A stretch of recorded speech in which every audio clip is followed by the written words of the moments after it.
Olá, sejam bem-vindos a mais um podcast da Neuróbicos. Hoje, sob o oferecimento da Universidade do Brincar, um portal de conhecimento em educação que funciona como uma Netflix. Acesse novas ideias, novas estratégias e rotinas. Inspire-se e invista no seu crescimento pessoal e profissional. Assine agora no www.universidadedobrincar.com.br. Hoje nossas neurodicas ao final deste podcast vão lhe trazer informações importantes para a compreensão da criança, ajudá-la na sua aprendizagem e do adolescente. Porque o assunto hoje é GPS humano. Como assim? GPS humano, sim, nós temos um navegador numa memória espacial.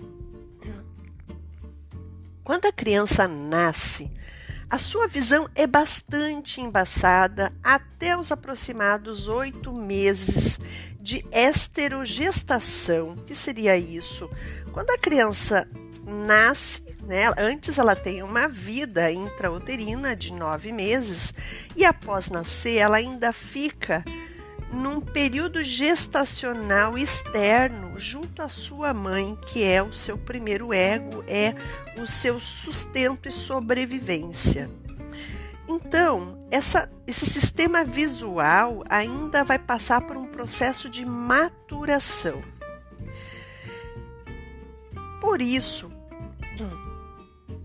como se inicia o processo, desse reconhecimento pelo bebê do ambiente, objetos e pessoas do seu entorno, como ela faz para reconhecer esse ambiente e essas pessoas que fazem parte de sua vida, os objetos que lhes são apresentados. A criança possui desde a tenra idade um sistema muito peculiar, que aqui vamos chamar de GPS humano. Como a criança não possui ainda uma boa acuidade visual, porque as células oculares, que são os cones e bastonetes, estão imaturos, a criança, percebe todo o movimento à sua volta. Tudo que se move chama a atenção dela. E ela dirige o seu olhar, o seu pescocinho, se vira para aquele objeto em movimento ou aquela pessoa em movimento. John O'Keefe, um neurocientista britânico-americano, em 1970 ele estudava os neurônios do hipocampo.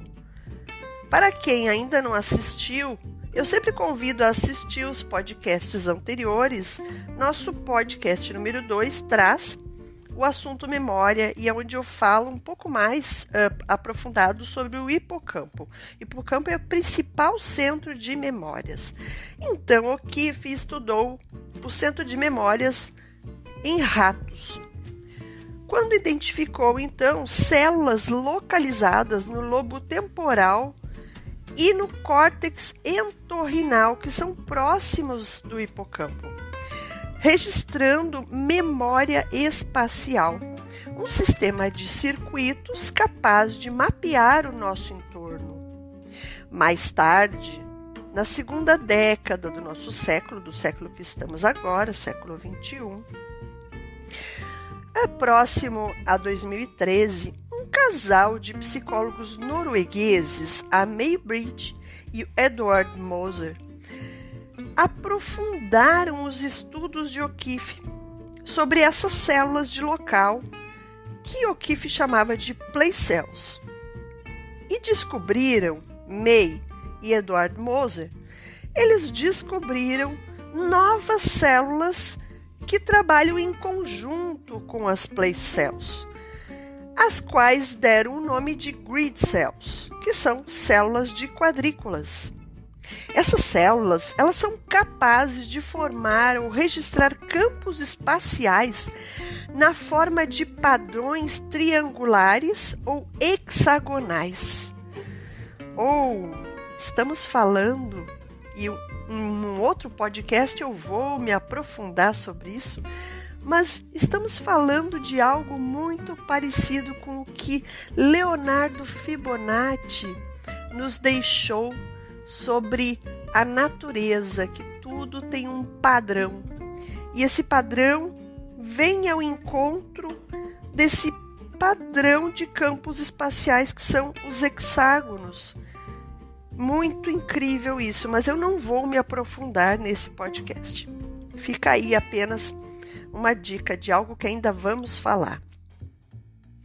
Esse achado lhes concedeu o Prêmio Nobel de Fisiologia da Medicina em 2014. Então, May e Edward Moser foram premiados por esse achado das grid cells, no qual o casal pediu que constasse junto ao prêmio o nome de John O'Keefe, que foi quem começou essas grandes descobertas.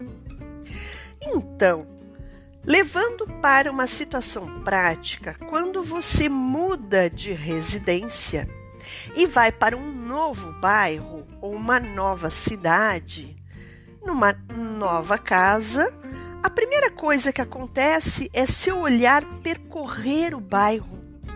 Quando você está chegando de carro, você já começa a olhar para tudo à sua volta.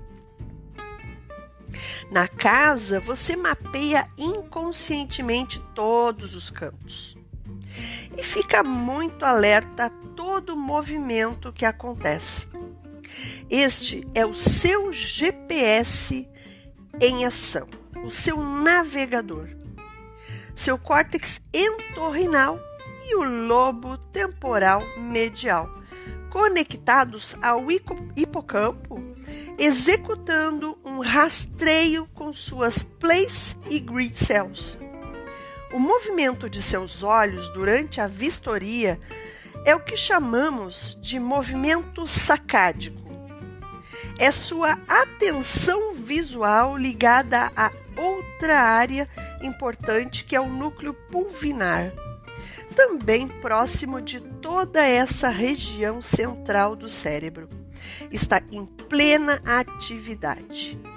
Então, quando você chega num local novo que você não reconhece ainda, não tem ainda esse mapeamento, seus olhos ficam, se você observar os olhos da criança ou de uma outra pessoa chegando num espaço novo, os olhos ficam assim como que tremendo, eles ficam em movimento.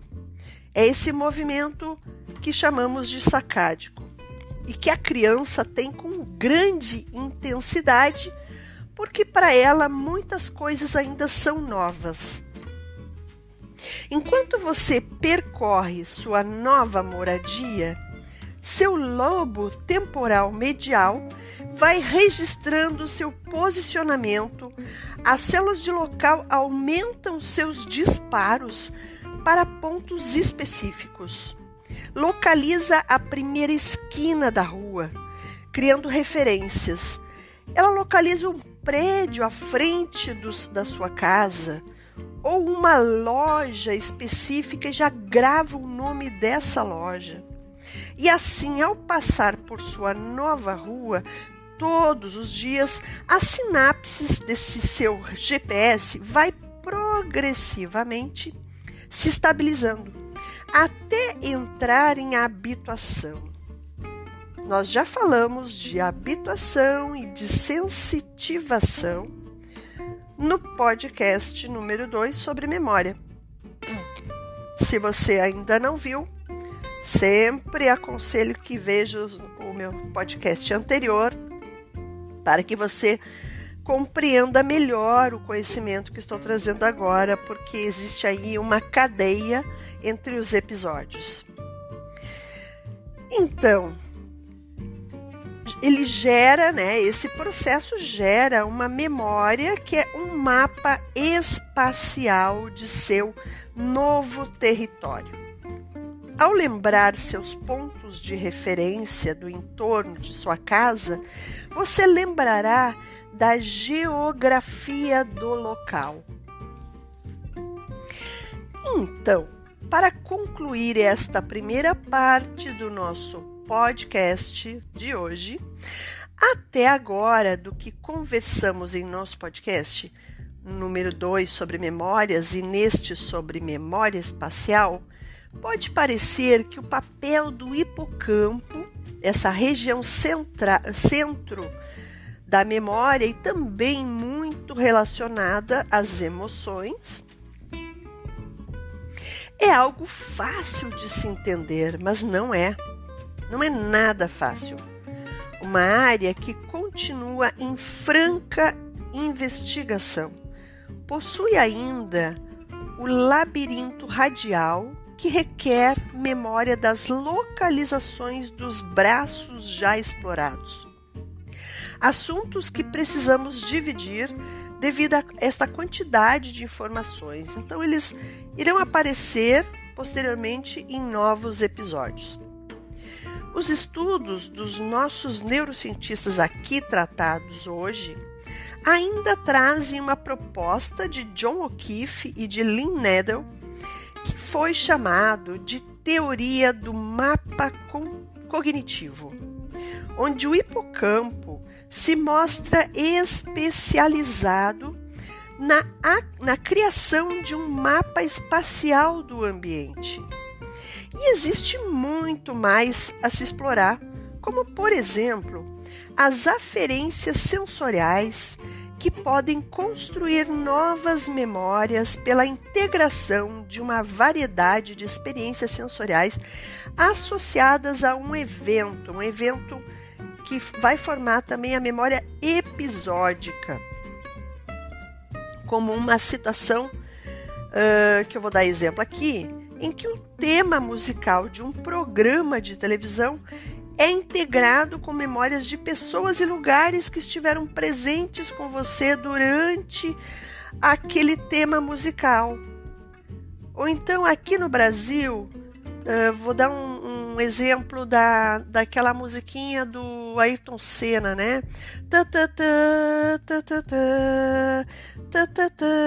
Então, aquela musiquinha de introdução da vitória, né? É o hino da vitória de Ayrton Senna, sempre vai nos remeter àqueles grandes momentos das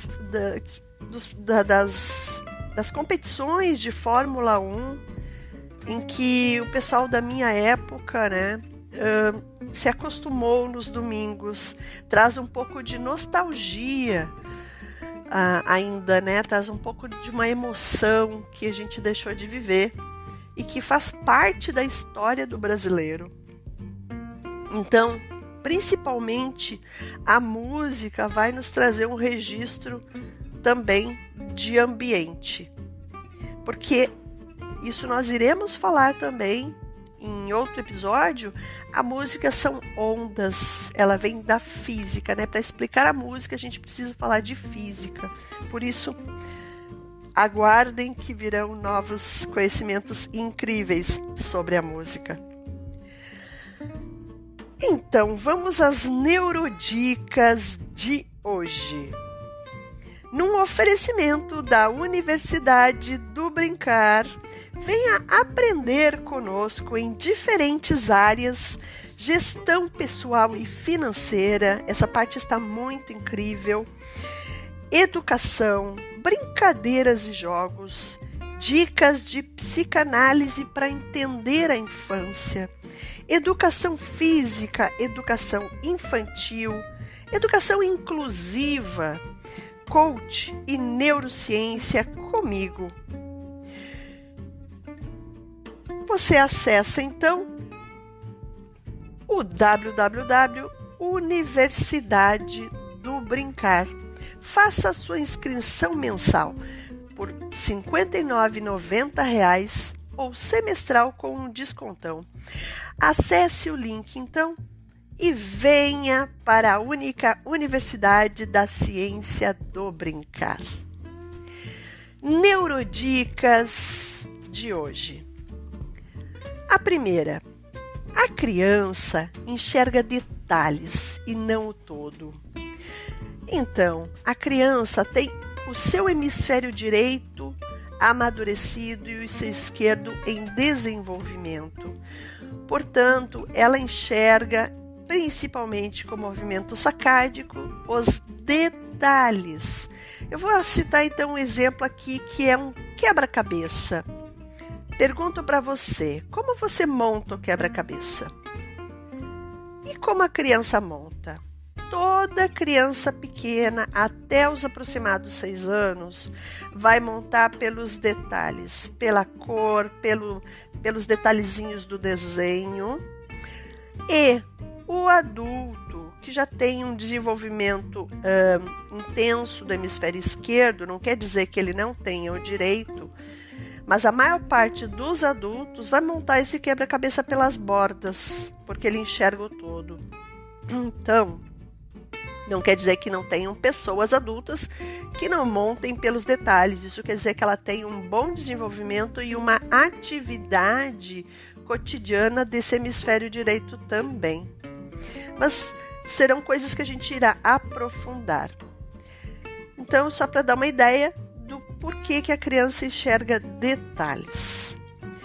Dica número 2. A criança enxerga primeiro a tridimensão do objeto. E os dois lados da face do objeto são iguais em princípio.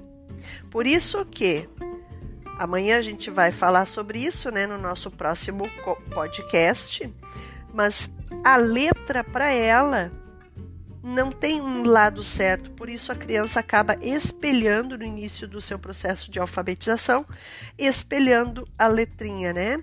Porque ela ainda está vendo a face do objeto, então ela pode desenhar a letra por um lado ou para o outro. A nossa dica número 3 é: em meio aquático se acentua a sensação de si próprio, pois a pele é a sua borda. Então, em meio aquático, esse GPS humano, ele fica inibido. E nesse momento a criança tem uma percepção do seu todo, do seu corpo.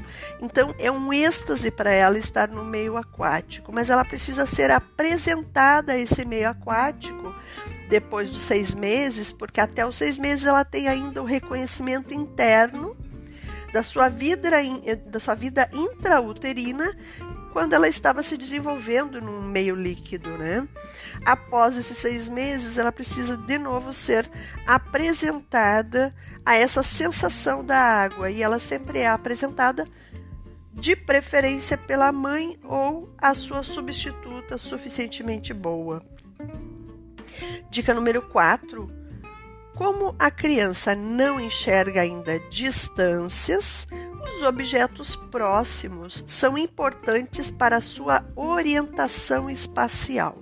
Então, ela precisa de um ambiente organizado, de acesso à criança, para que ela possa, tocando, experimentando os objetos, formar o seu mapa, o seu campo espacial, o seu GPS humano. Então, aí vem a importância do campo das experiências dentro da BNCC brasileira. Dica número 5. O adolescente tem um crescimento semestral de membros superiores que crescem e no outro semestre os membros inferiores é que crescem. Então tem momentos que o adolescente parece um macaquinho, com os braços muito compridos em relação ao resto do tronco, do corpo e das pernas, né? Então, por esse motivo, né, ele se torna um pouco desastrado. Tem momentos que o adolescente derruba as coisas com grande facilidade, porque até a sua percepção visual se integrar à distância dos objetos e se adequar ao tamanho do seu braço em conexão com a sua visão, demora um tempo e ele precisa exercitar bastante. Então, fica aí a dica, né? o adolescente, ele não é um desastrado, ele é uma pessoa em desenvolvimento, é como se fosse uma metamorfose. Portanto, nós temos aí que entender um pouco mais do desenvolvimento humano para não rotular o adolescente como uma pessoa que não tem atenção, ou que é desastrada, né? A gente precisa entender que ele está em desenvolvimento e ele precisa exercitar para ganhar esse novo GPS de distância, esse seu campo espacial de distância da visão e integração com o tamanho dos seus membros superiores e inferiores. Dica número 6, ainda pensando no adolescente, o crânio desse adolescente em crescimento, ele vai crescendo até os 17 anos. O crânio está em crescimento. Por isso nós temos desde pequena aquela coisa da moleira, né? Então, as facetas do crânio, as facetas que são frontal, os parietais, temporais, occipital, eles estão encostados, mas eles não estão ainda fixados, soldados, né? Então, o cérebro também tem seu crescimento estacionado lá dentro somente aos 17 anos, em torno dos 17 anos. Antes disso, a parte cerebral está em crescimento e ela tem aí para entre o cérebro e o crânio o líquor, que é um líquido de proteção e também que faz a nutrição desse cérebro. Porém, nem sempre o cérebro acompanha o crescimento desse crânio, podendo ter aí uma sobra de espaço, de distância entre o cérebro e o crânio, principalmente na área próxima aos ouvidos, ao labirinto, que se refere à audição. O que justificaria o adolescente ouvir o som muito alto, ele precisar aumentar o som da sua música, ou então estar falando muito alto, porque ele está um pouco surdo.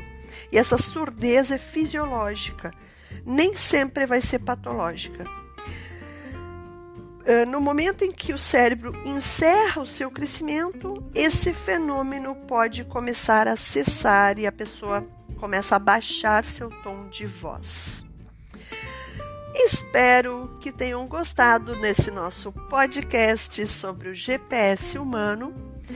Amanhã traremos aí um GPS muito especial que vai falar de neurônios que leem. Incrível! Fique conosco, então. Beijos lúdicos a todos.